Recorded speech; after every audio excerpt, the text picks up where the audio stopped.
الحمدللہ رب العالمین والصلاة والسلام علی سید المرسلین اما بعد فاعوذ باللہ من الشیطان الرجیم بسم اللہ الرحمن الرحیم الصلاة والسلام علیکہ یا رسول اللہ وعلی آلک واصحابک یا حبیب اللہ الصلاة والسلام علیکہ یا نبی اللہ وعلی آلک واصحابک یا نور اللہ۔ میٹھے میٹھے اسلامی بھائیوں اور مدنی چینل کے ناظرین، سلسلہ ہے ایک قصہ ہے قرآن سے۔ قرآن ہے میرا رہنما، قرآن شفا ہے، نور ہے قرآن، جلا دل کی میرا قرآن، رضا رب کی میرا قرآن، قرآن قرآن۔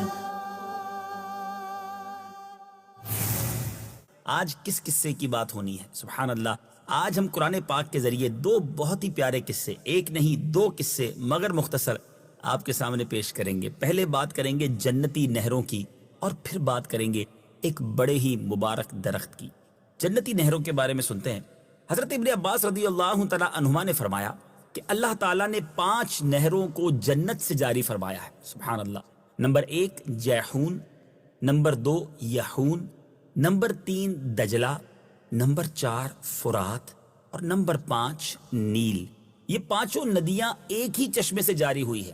اللہ تعالیٰ نے حضرت جبرائیل علیہ السلام کے ذریعے جنت کے اس چشمے کو پہاڑوں کے اندر امانت رکھ دیا ہے اور پہاڑوں سے ان نہروں کو زمین پر جاری فرما دیا ہے، جس سے لوگ طرح طرح کے فوائد حاصل کر رہے ہیں۔ جب یاجوج ماجوج کے نکلنے کا وقت ہوگا تو اللہ تعالیٰ حضرت جبرائیل علیہ السلام کو زمین پر بھیجے گا اور وہ 6 چیزوں کو زمین سے اٹھا لے جائیں گے۔ نمبر 1 قرآن مجید، نمبر 2 تمام علوم، نمبر 3 حجر اسود، نمبر 4 مقام ابراہیم، نمبر 5 موسیٰ علیہ السلام کا تابوت اور نمبر 6 یہ 5 نہریں۔ جب یہ 6 چیزیں زمین سے اٹھا لی جائیں گی تو دین و دنیا کی برکتیں روئے زمین سے اٹھ جائیں گی اور لوگ ان برکتوں سے بالکل محروم ہو جائیں گے۔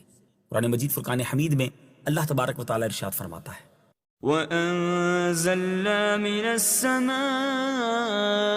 مَاءً بِقَدَرٍ فَأَسْكَنَّاهُ فِي الْأَرْضِ وَإِنَّا عَلَى ذَهَابٍ بِهِ لَقَادِرُونَ۔ اور ہم نے آسمان سے ایک اندازے کے ساتھ پانی اتارا، پھر اسے زمین میں ٹھہرایا اور بے شک ہم اسے لے جانے پر قادر ہیں۔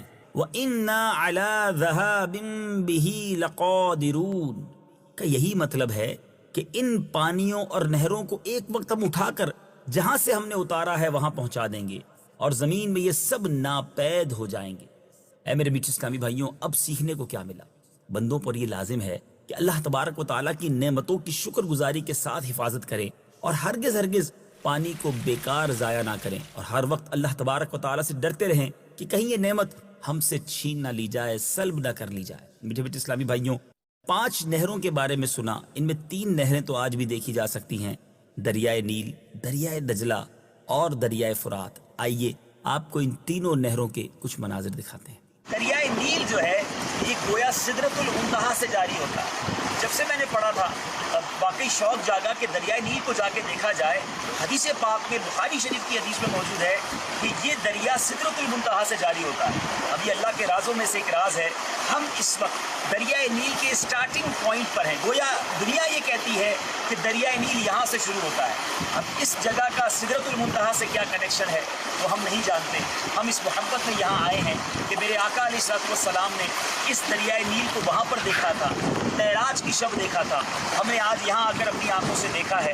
صلو علی الحبیب صلی اللہ تعالی علی محمد صلی اللہ علیہ وسلم۔ نہر فرات یہ وہ نہر ہے کہ جب سے اس کے بارے میں سنا ہے اس نہر پر افسوس ہوتا ہے، اس پانی پر یوں سمجھیے کہ افسوس ہوتا ہے کہ اس کے قریب تھے نواسہ رسول، قریب تھے اہل بیت اطہار کے یہ پیارے پیارے شخصیات۔ یہی وہ پانی ہے جو آج جانور بھی پی رہے ہیں، ہو سکتا ہے انسان بھی اس سے سیراب ہو رہے ہوں، لیکن نواسہ رسول کو، ان کے خاندان والوں کو، اہل بیت اطہار کو یہ پینا نصیب نہ ہوا۔ رضا و تسلیم کی امتحان گاہ میں امام حسین رضی اللہ تعالیٰ عنہ اور ان کے متوسلین نے وہ ثابت قدمی دکھائی کہ عالم ملائکہ بھی حیرت میں آ گیا ہوگا۔ یہ دریائے دجلہ ہے، یہ وہی دریا ہے جہاں سے غوث اعظم رضی اللہ تعالیٰ عنہ نے 12 سال پرانی برات جو تھی، جو ڈوب چکی تھی، اس کشتی کو نکالا تھا۔ یہ بڑا ہی عجیب و غریب واقعہ اور غوث پاک کی ایک عظیم کرامت ہے۔ اولیاء کرام کا یہ مسکن رہا۔ غوث پاک رضی اللہ تعالیٰ عنہ کے دور میں بھی یقیناً دنیا بھر کے اولیاء کرام کو رجوع جو ہے وہ بغداد معلیٰ کی طرف تھا اور آج بھی ہے۔ آئیے میٹھے میٹھے اسلامی بھائیوں، اب بات کرتے ہیں مبارک درخت کی۔ قرآن مجید میں مبارک درخت سے مراد زیتون کا درخت ہے۔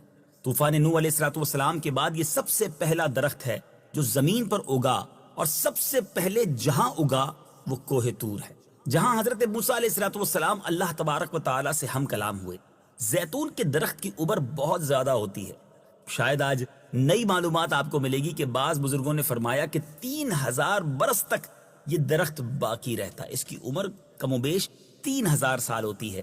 حضرت عبداللہ ابن عباس رضی اللہ تعالی عنہما نے فرمایا کہ زیتون میں بہت سے فوائد اور نعمتیں ہیں۔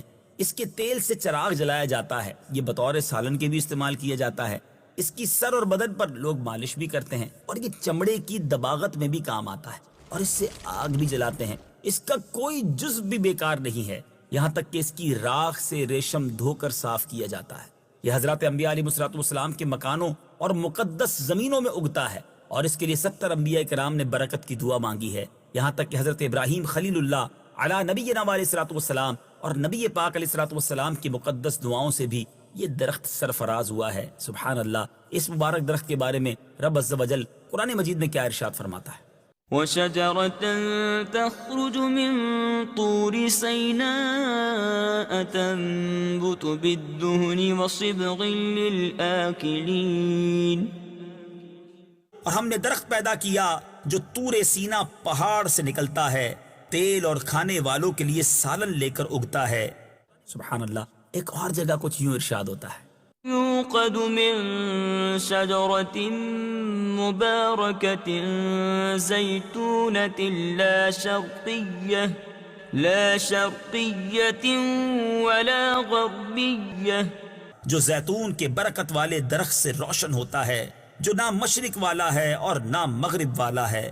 میٹھے میٹھے اسلامی بھائیوں، اس مبارک درخت کے بارے میں ہم نے سنا، زیتون ایک بڑی برکتوں والا درخت ہے۔ یوں تو ہر جگہ یہ درخت بغیر کسی محنت اور پرورش کے ہوتا ہے، لیکن خاص طور پر ملک شام اور عام طور پر ملک عرب میں بکثرت پایا جاتا ہے، اور ان مقامات پر اس کا تیل بھی لوگ کثرت سے استعمال کرتے ہیں، یہاں تک کہ مکہ مکرمہ میں گوشت اور مچھلی بھی اسی تیل میں تل کر لوگ کھاتے ہیں۔ اس کے تیل کو عربی میں زیت کہتے ہیں، اور اس تیل کو بیچنے والا زیات کہلاتا ہے۔ اگر مل سکے تو مسلمانوں کو چاہیے کہ تبرکاً اس کا استعمال کریں، کیونکہ قرآن میں اس کو مبارک درخت فرمایا گیا، اور 70 انبیاء کرام نے اس میں برکت کے لیے دعائیں فرمائی ہیں، لہٰذا اس کے بابرکت ہونے میں کوئی شک و شبہ نہیں۔ جب بابرکت چیز ہے تو یقیناً اس پہ فوائد اور منافع بھی بہت زیادہ ہوں گے۔ کیا بات ہے قرآن مجید کی، کتنی پیاری پیاری باتیں ہمیں سیکھنے کو ملتی ہیں۔ مدنی چینل دیکھتے رہیے، اس طرح کے قرآنی واقعات لے کر، قرآنی معلومات لے کر پھر حاضر ہوں گے۔ صلو علی الحبیب صلی اللہ تعالی علی محمد صلی اللہ علیہ وسلم۔